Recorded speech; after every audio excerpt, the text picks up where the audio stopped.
Welcome to Inside Brush Country Sports, brought to you by South Texas Orthopedics. I'm your host, Chris Filateo, and in this episode, area teams gear up for the second to last game of the regular season. First, Charlotte lost to Lapeer last week 30-16 after leading by 2 points in the fourth quarter. The Trojans were led by quarterback David Munoz as he rushed for a touchdown while passing for one in the loss. Charlotte fell to 4-4 overall and 1-2 in district action. We will catch up with head coach Jerry Dominguez next week. Before we get to the coaches' interviews, let's take a look at a Brush Country highlight from last week. In Pleasanton, the Eagles crushed Beeville 36-13 at home after scoring 3 second-half touchdowns in the win. Tailback Anthony Leal led Pleasanton with 98 rushing yards, while quarterback Zach Carrasco passed for 111 and 1 touchdown in the win. The Eagles inched closer to clinching a playoff spot after improving to 6-2 overall and 2-1 in district action. I'm in Pleasanton High School with head coach Tab Dumont. How you doing today, Coach? Good, Chris. Coming off a pretty convincing win last week. You know, that's two district wins in a row. How do you feel about that setting up for the last 2 games of the season left? We're excited about it. You know, the last 2 weeks we've really played good. That was a huge win for us Friday night over Beeville, and we're excited about the next 2 also. Well, let's talk about this week, Coach. You have Lavernia. Let's talk about their offensive formation first. Lavernia is very multiple. They can pretty much do whatever they want to do. They'll get in 2 tight, 3 in the backfield, and they'll run the ball right at you. And then they've got a great quarterback and great skill receivers where they'll spread the field and throw and run. So they're very multiple on offense. What's their defensive formation, Coach? Defensively, if you bring a tight end in the game, they'll have a 5-man front. If you don't have a tight end in the game, they'll have a 4-man front. They run a lot of man-free coverage. Something new this year I've never seen Lavernia do. They're running the dime package. Looks like they do that on 3rd and long passing situations. So very, very good defense also. Well, is this the same team you guys narrowly beat last year? You almost beat them. I mean, I think you lost by 6 or so. Right. But is this the same team from last year? It pretty much is. Just they're a year older, a lot more mature, a lot bigger, faster. But last year they were young. They played a lot of sophomores and juniors. We were predominantly a senior ball club. So, yes, it is. Okay. Well, now, with 2 games left of the season, obviously you want to win every game. If you guys don't win this game, you still have Rockport next week. Let's talk about the playoff picture a little bit. If you guys fall this week and end up winning next week, that'll still get you in, right? Yes, you know, there's a lot of scenarios. You know, a win, lose, or draw this Friday night versus Lavernia. If things play out in the favor for the Eagles, you know, there could be a chance that we'll have a playoff spot sold up Friday night. We'll know late Friday night.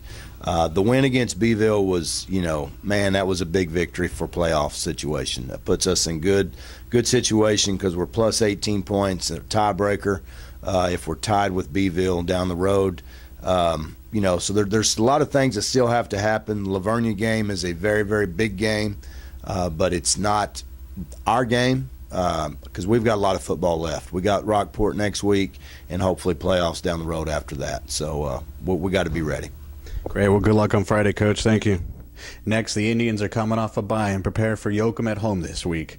Jourdington is 5-3 overall and 0-2 in one of the toughest districts in the region. The Tribe looks to contain Yoakum quarterback Trevante Heights, who is committed to play football at TCU next season. Joined with Jourdington head coach Daryl Andrews. How you doing today, Coach? Good, Chris. How are you? I'm great, thank you. Well, you're coming off a bye week. Did you address any issues or concerns that you wanted to during your resting period? Well, you know, not really addressing things. I think just, like I said, you know, being a head coach for 10 years, I've got a pretty good little outline that I like to do on the bye week. And, you know, I guess it addresses almost everything, actually. It's a little checklist that you just go back to as if it's the first day of practice, you know. And we did a lot of good things, I think. You know, our young kids and senior kids, I think we had some good competition, lots of live contact drills in the bye week, you know. Good. Now, going into this week, you know, you guys have Yoakum at home. Now, obviously, their offensive formation bases around their star quarterback, Trevante Heights. His kid's committed at TCU. What is their offensive formation, and is there really an offensive formation where they just give him the ball and he does whatever he wants? Well, this seems to be the theme we've talked about the last 3 games: stud quarterback, spread offense, dual threat. I was talking to a friend of mine the other day. He said, well, y'all got them figured out. I said, yeah, it's pretty easy. You got to tackle the quarterback, which, all kidding aside, it's a lot, easier said than done. He's a phenomenal athlete, a kid that has just played spectacular football this year. He's put that team on his shoulder. They beat Sinton the other night in overtime, and he made some plays that were just amazing, and I think our district is proving to be a battleground. As nobody's undefeated right now. Everybody's knocking off each other. I think you're going to see more of that these last 2 weeks. I hope we can get up in there and make some noise for ourselves and really mix this thing up with a win or two. And if that happens, I'll be real proud of our kids. Now, what's their defensive formation, Coach? Defensively, they're a weak eagle, or just an 8-man front is what it is. We've seen it 100 times. It's a 1-5-9 strong, 3-5-8 weak. It's a very attacking style defense. A lot of times they play with no safety. Their quarterback plays corner. He locks up one of your receivers. Another one, they rely a lot on their athletic ability to lock you up and leave 8 in the box to stop the run. What's the one thing you're going to tell the kids right before you step on the field Friday night?